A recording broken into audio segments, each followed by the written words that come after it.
Today's topic, sensory. I am beautiful, no matter what they say. Words can't bring me down. I am beautiful in every single way. Yes, words can't bring me down. No, no. So don't you bring me down today. Hello, big wide world of YouTube. Welcome back to Living Life with Autism. I'm Ryan, and today we're talking about sensory. One trait that people on the spectrum share are our issues and problems with sensory. This usually means a problem with overstimulation and understimulation to the five senses. The five senses being sight, smell, taste, touch, and sound. I've said it once and I will keep saying it, that each case of autism is extremely different. This means that each person on the spectrum deals with sensory in their own ways and have trouble with maybe one of the senses or even all five. A person could be very sensitive to light, a person can be very sensitive to sound. It's all different. For me personally, the senses I have trouble with are smell, taste, and touch. My problems with the touch sensory, there are a majority of people on the spectrum who do not enjoy being touched by really anybody, but for me, I will accept being touched if it's someone I know very well and like they're my friends or my family. But if I don't know you and you're a stranger, or you know I have very mixed emotions about you, you shouldn't really touch me at all. I really don't find that very comfortable. But for those who do know me, I'm a hugger, so if I am, initiating a hug with you, then that's okay for you to hug back. That kind of touch is that I'm okay with. But if I don't know you and like you grab my arm, say, or just try and touch any part of me, I will very much have a negative reaction to it.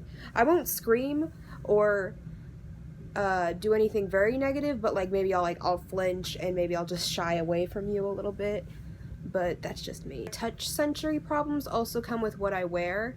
I have to wear certain fabrics because I also have sensitive skin and I'll break out, but like very yarn-like fabrics I really don't enjoy wearing. Just it's an uncomfortable feeling that I have that do associate with my touch sensory issues. As for my smell and taste issues, I like to think that they go hand in hand because they both are associated with eating, and eating is definitely a problem that I face because of my sensory issues. If something smells very off or very new to me and I don't really understand it or haven't been around it before, I won't really try new foods. So smell is something I really need to try and get over when trying to expand my eating palette, because right now it is very limited. As for the tasting part, I have huge trouble with textures and, well, yeah, mostly texture issues. I don't like things that have multiple layers or multiple flavors in one, I would say, serving, I guess. Thanks to my sensory issues, I have a very limited palette of things that I enjoy eating and will eat. Like, thanks to my sensory issues and some moral issues, that I'm a vegetarian, I am lactose intolerant, and I'm also allergic to fresh berries, so there's already a limited palette that I have. But thanks to sensory issues that I have, I am very reluctant to try new things just because new things are not very comfortable to me, and trying new foods is also not something that I'm very comfortable with. Issue that plays more into the taste portion of my sensory issues is the touching of different foods on a single plate.